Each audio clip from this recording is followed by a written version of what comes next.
Kur keni parë yllin e Davidit, a keni menduar ndonjëherë se nga vinte? Në fakt daton që nga koha e mbretit David, ose mund të ketë një origjinë shumë më të errët dhe të fshehur? Shkëlqen në muret e sinagogave, është në qendër të flamurit izraelit, mbahet në qafë nga miliona njerëz. Simbol besimi, identiteti dhe mbrojtjeje hyjnore. Ky gjashtkëndor, që është bërë simboli i judaizmit, fsheh një histori të errët që vën në diskutim gjithçka që besohet. E kam fjalën për ta ashtu quajturin yll i Davidit.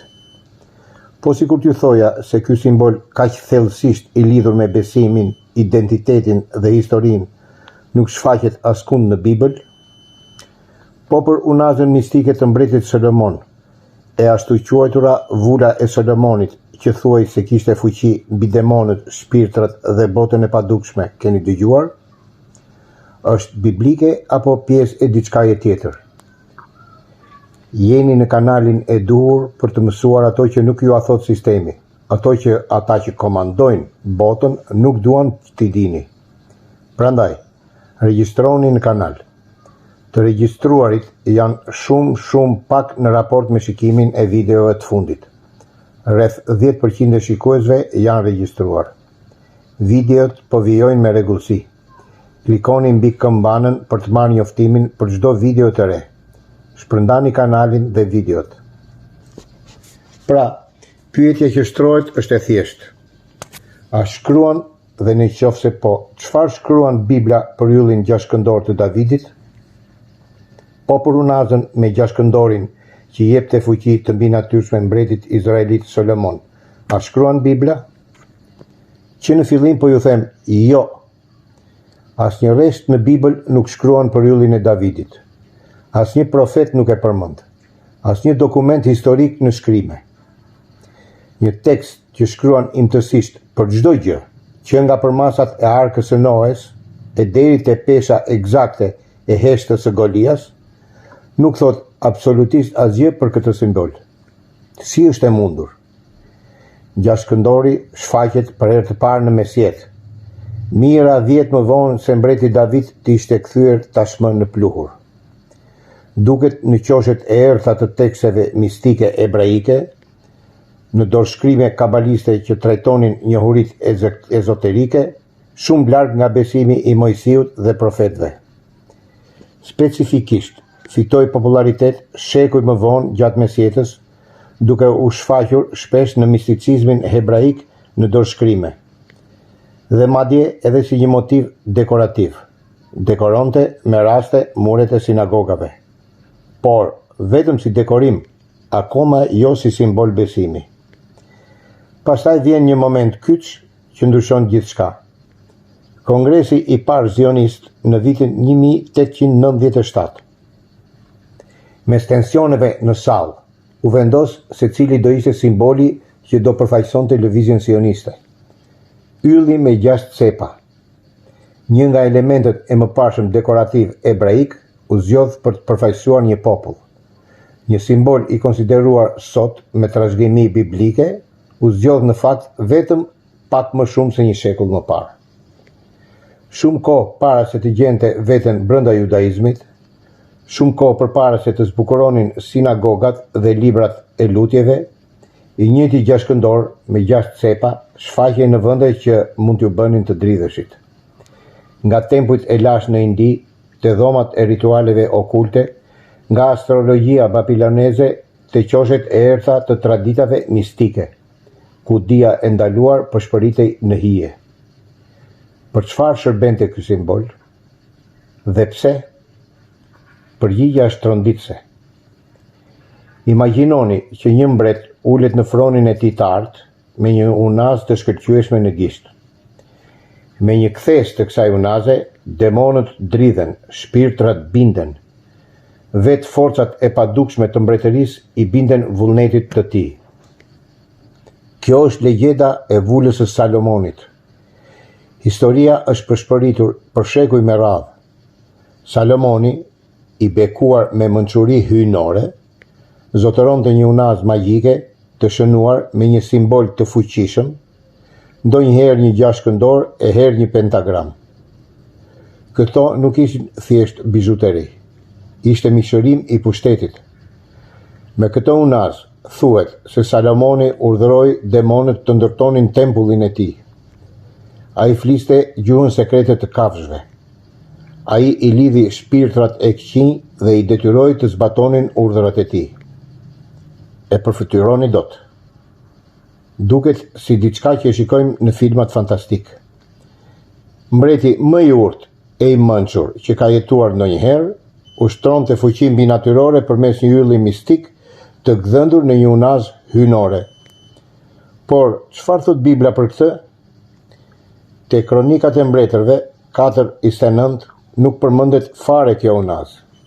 Aty thuhet: Perëndia i dha Salamonit dituri, zgjuarsi të madhe dhe një mendje të hollë, si rëra që është në bregun e detit. Më poshtë flitet për diturinë e tij që habit mbretërit e lindjes etj. Por absolutisht asnjë fjalë për unazën dhe fuqitë mistike të Salomonit. Mbretëresha e Shebës udhtoi në përshkretëtira të gjëra vetëm për ta parë personalisht këtë mençuri. Por unaza magjike, komandimi demonëve, të folurit me kafshët, fuqitë mbi natyrore përmes gjeometrisë së shenjtë, nuk përmenden absolutisht asnjëherë në Bibël. Pra, nga vinë këto histori atëherë? Grimoar të lashtë, libra magjish dhe yshtjesh, tekste folklorike ebraike mesjetare të mbushura me qenie mistike, tradita egzotike islamike, u gjindot fshihen në nhije. Të gjitha këto do të gjeni vullën e Salomonit që shkëlqen me domethënie okulte. Historianët e lidhin vullën e Salomonit me folklorin ebraik mesjetar, në shkrimet islamike dhe në traditat pasuese okulte. Disa teste kabaliste konfirmonin që Salomoni përdori unazën për të thirrur e komanduar fuqi të mbinatyrshme. Dhe me kalimin e kohës, gjashkëndori ju lidh kësaj unaze të supozuar. Në shkrimet islamike, unaza mbante emrin e patregueshëm të Allahut. Në tekste kabalistike, ajo u bë një mjet për të thirrur entitete mbinatyrore nga përtej varrit, nga botha tjetër. Në testamentin e Salomonit, një dorëshkrim grek nga shekujt e parë pas Krishtit, unaza kontrollon Asmodeusin dhe demon të tjerë që dyshohet se ndërtuan tempullin e Salomonit përmes punës së detyruar magjike. Në Bibël përshkruhet me detaje ndërtimi i tempullit, për masat e sakta, numri punëtorëve, koha e punimeve, dritarët, dyert, etj. Hollësi lidhur me tempullin. Por asnjë rjesht, asnjë fjalë, asnjë gërm për demon të përdorur në ndërtimin e tempullit. Salomoni te shkrimet e shenjta, megjithëse kishte tëmeta dhe në fund u largua nga rruga e drejtë nga gratë e tij të huaja, ju dha mençuri nga Zoti, jo fuqi magjike përmes simboleve mistike. Por nëse as Davidi dhe as Salomoni nuk e kanë përdorur kur këtë yll me 6 cepa, a mund të ketë një tjetër yll, një të përmendur në shkrimet e shenjta, që mund të shpjegoj se nga erdhi në të vërtetë ky simbol? Mund të jetë gjashkëndori para se të bëjë ylli i Davidit, mund të ishte parë si një simbol pushteti dhe magjie? Dhe në qoftë se ishte kështu, si u bë simbol me identitet hyjnor? Është momenti për të folur për një simbol për të cilin flitet në Bibël dhe jo në mënyrë pozitive. Keni dëgjuar për yllin Remphan? Është në Testamentin e Ri i lidhur me idhujtarin, rebelimin dhe adhurimin e zotave të Rem. Shikoni çfarë thot Bibla te Apostujt 7:43. Apo më shumë mbartët çadrën e Molokut dhe yllin e perëndisë suaj Remphan, imazhe që i bët vetë për t'i adhuruar, për këtë arsye unë do t'ju shpërngul përtej Babilonisë. Kjo nuk është vetëm një histori, është një citim direkt nga diskutimi i Shtjefanit ose Stefanit, martiri i parë kristian, pra i krishterë, ndërsa përballet me liderët fetar të kohës tij. Për çfarë ju flet? Për faktin që janë kapur pas idhujve edhe pse pretendojnë se ndjekin Zotin. Dhe këtu thellohet problemi. Pak besimtar kanë dëgjuar për yllin e Renfenit. Ky yll, jo ylli i Davidit, jo vula e Solomonit. Pra, ky yll është i vetmi yll i përmendur shprehimisht në Dhjatën e Re në lidhje me Izraelin dhe shfaqet në një akt akuz për idhujtari. Shtjefëni nuk po e shpikte këtë akuz. Fjalët e tij të fundit jehonin njësoj me ato të profetit Amos, i cili shekuj më parë kishte gjëmuar kundër kurorshkeljes shpirtërore të Izraelit. Ju keni mbartur gjithashtu si Kuthin mbretin tuaj dhe Kiunin figurat tuaja, yllin e perëndive tuaja që i keni bërë vetë. Amos 5:26. Pra, i vetmi yll i përmendur shprehimisht në lidhje me Izraelin e lashtë dënohet si idhull. Studiuesit biblik që kanë studiuar gjuhët e lashta dhe arkeologjinë e kanë identifikuar këtë yll të Renfanit ose Kiunin në tekstin ebraik si referim për adhurimin e Saturnit, një hyjni pagane, simboli i të cilit në shumë kultura antike ishte një gjashtë këndor. Pra, e njëjta formë gjeometrike që tani e quajnë ylli i Davidit. Pra, kujdes, ylli me 6 cepa, larg të qenit një simbol hyjnor i mbretit më të madh të Izraelit, Salamonit, është i lidhur drejt për drejt në shkrimet e shenjta me momentet më të errta të rebelimit të Izraelit kundër Zotit. Kohë kur ata përqafuan idhujt pagan dhe i kthyen shpinën adhurimit të vërtet. Yllin që është vendosur në sinagoga, në flamurin e Izraelit, në bijuterit që mbahen si shprehje e besimit, Bibla e përmend vetëm si një simbol të apostazisë. Pra, ka lidhje vetëm me kundërshtinë e tradhtinë me Zotin. Natyrisht, kjo nuk do të thotë që kushdo që përdor këtë simbol sot, po praktikon me vetdije idhujtarinë.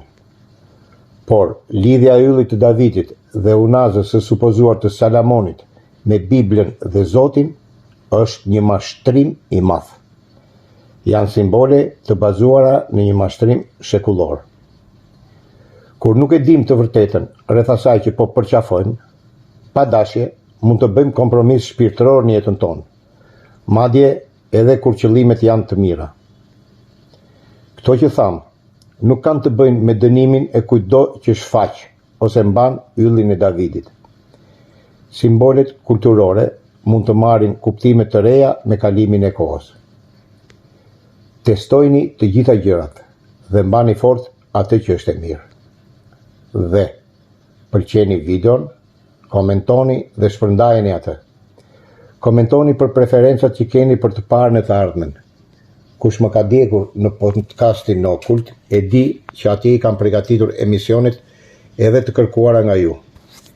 Regjistroni në kanal, aktivizoni këmbanën për të marrë njoftim për videot e reja që sikur se shikoni, po dalin rregullisht. Jeni shumë pak të regjistruar në raport me shikimet. E keni falas shikimin, por falas është edhe regjistrimi. Shpërndani edhe kanalin krahas videove. Ndihmoni në rritjen e tij. Bashk takohemi në videon e ardhshme.